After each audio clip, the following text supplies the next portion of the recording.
This was the spread of Carlisle at the end of the 19th century, and in about 1900 this was the scene in the city centre. At the time there were well over 100 public houses in this area. Of course, there are survivors from those days, but over the years many have been demolished or disbanded, and others have certainly changed.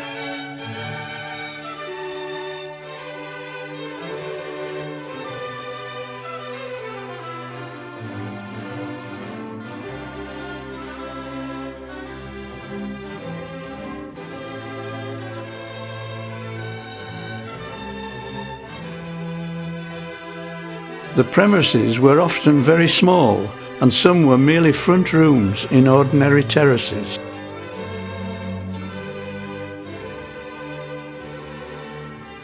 In the area of the old lanes there were no fewer than 11 of these small pubs.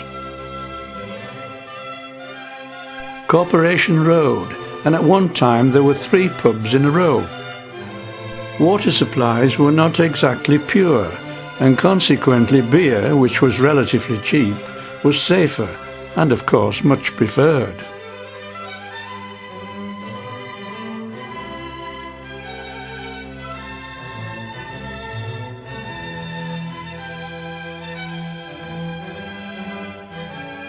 In 1914, when the First World War broke out, there was a fear that the workforce would not be fit enough to deal with the demands of production in wartime. Consequently, the Defence of the Realm Act was passed on the 8th of August, which gave the government wide-ranging powers to requisition buildings and to make new regulations to support the war effort. Battles were raging in Europe, and not all was going well, to say the least.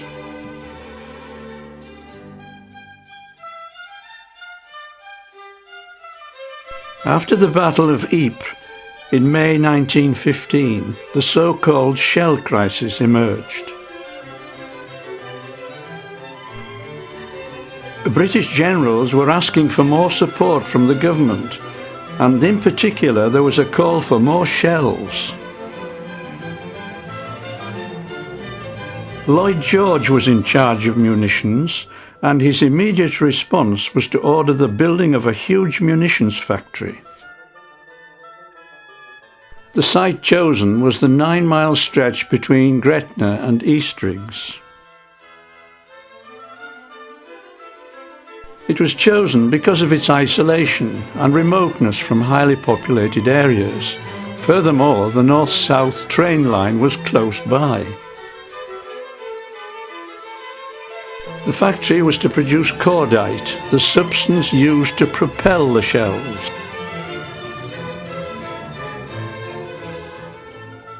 This was all set up in a matter of months, and the impact on local communities must have been tremendous.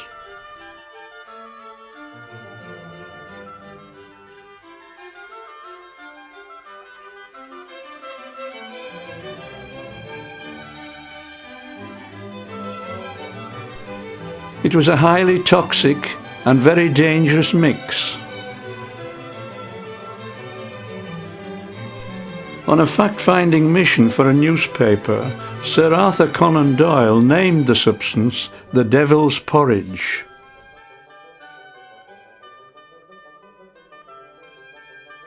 To accommodate the workers, Gretna was the first model town to be created.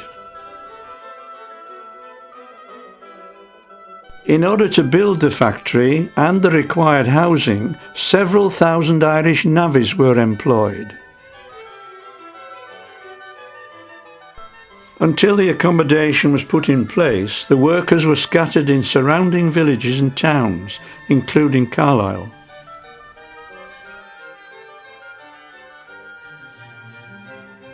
So-called hotbed working was introduced, with beds being used by possibly 3 shifts a day. High wages were paid to single people who were far away from home, and they were living in barrack-like accommodation. Working in hazardous and uncomfortable conditions was a strong incentive to escape in their free time. The nearest large town was Carlisle, and with nothing to spend their money on, excessive drinking, already a problem there, got a great deal worse. After work there was a quick dash down on the train, with the sole purpose of getting as drunk as possible, as quickly as possible. Life in Carlisle was threatened. The Reverend Stewart, a local vicar, tried to draw attention to the problem by sending a series of postcards to the press.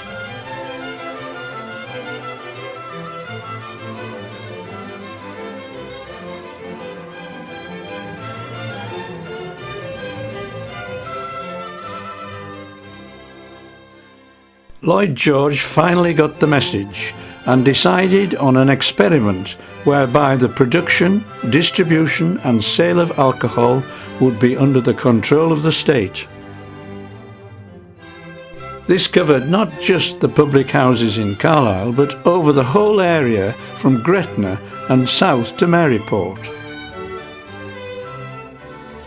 A central control body was set up, and this is a summary of its aims.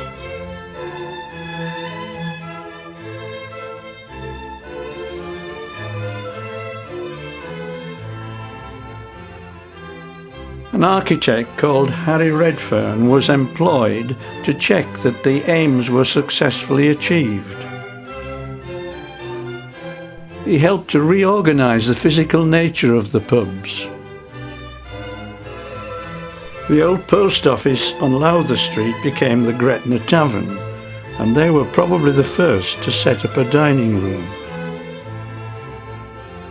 The Pheasant in Colgigate, now a Chinese restaurant, was another such example.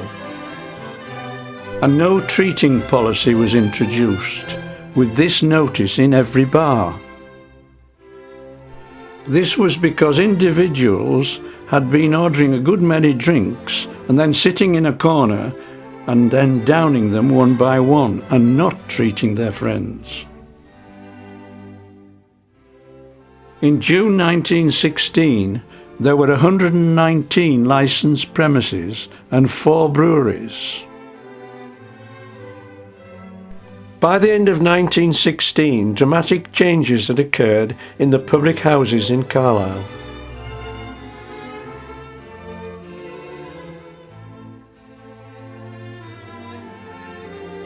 The downward trend in convictions probably confirms that the restrictions were actually working.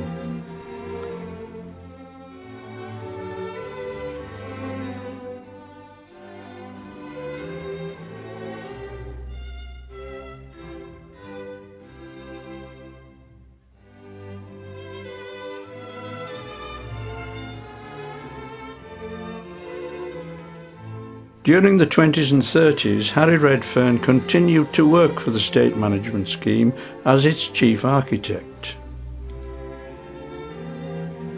He managed the changes in the existing public houses, and 14 model pubs were designed and built during his leadership.